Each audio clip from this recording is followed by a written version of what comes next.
అయితే దిగండి ఒక్కసారి. దిగిన తర్వాత మీకు లెఫ్ట్ సైడ్లో ఇట్లా ఒక ధ్వజస్తంభం లాగా ఉంటుంది. ఇక్కడ చాలామంది దీపాలు కూడా వెలిగిస్తూ ఉంటారు. సో నేను కూడా ఒక దీపం పెట్టి వెలిగించాను. సో చాలామంది ఇక్కడ మొక్కుతున్నారు, నేను కూడా మొక్కాను. తర్వాత ఇప్పుడు లోపలికి ఎంట్రెన్స్ అయితే ఉంటుంది. ఇక్కడ నుంచి ఎంట్రెన్స్, ఇది మెయిన్ ఎంట్రెన్స్. సో ఇక్కడ నుంచి అయితే లోపలికైతే ఎంటర్ అయ్యాను. సో అప్పటికే చాలా క్రౌడ్ అయితే ఉంది. చూసారు కదా మీరు కూడా ఎంతమంది ఉన్నారో జనాలు అయితే. చాలా అంటే చాలామంది ఉన్నారు. సో ఆ రోజు సాటర్డే కాబట్టి ఇంతమంది అయితే వచ్చారు. బేసికల్గా అంతమంది ఉండొచ్చు ఉండకపోవచ్చేమో, కానీ ఇక్కడ చూడండి మధ్యలో దేవుడు చూసినట్టయితే ఆ వాటర్ కూడా ఎంత క్లియర్గా ఉన్నాయో. అబ్బా చూడండి కదా, చాలా అంటే చాలా బాగా అనిపించిండే నాకు. సో నాతో పాటు నా ఫ్రెండ్స్ కూడా ఉన్నారు. సో వాళ్ళు కూడా చాలా హ్యాపీ ఫీల్ అయ్యారు. నేను పైనుంచి ఓవర్ వ్యూ అయితే తీశాను.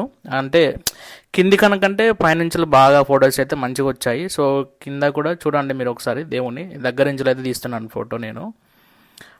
అలాగే తర్వాత కాసేపు అయితే మేము అక్కడే ఉండి కొన్ని ఫొటోస్ అయితే దిగాము. పైనుంచి కూడా కొన్ని అయితే వీడియో క్యాప్చర్ చేశాను అట్లా గుడి బయట నుంచి వెళ్ళి. సో ఓవర్ వ్యూ అయితే చూడండి ఒకసారి మీరు. తర్వాత దర్శనం చేసుకున్నాము మేము. దర్శనం చేసేసుకొని సో ఇది పైనుంచి అన్నమాట ఓవర్ వ్యూ. చూడండి మీరు ఈ ఆర్కిటెక్చర్ ఎంత బాగుందో.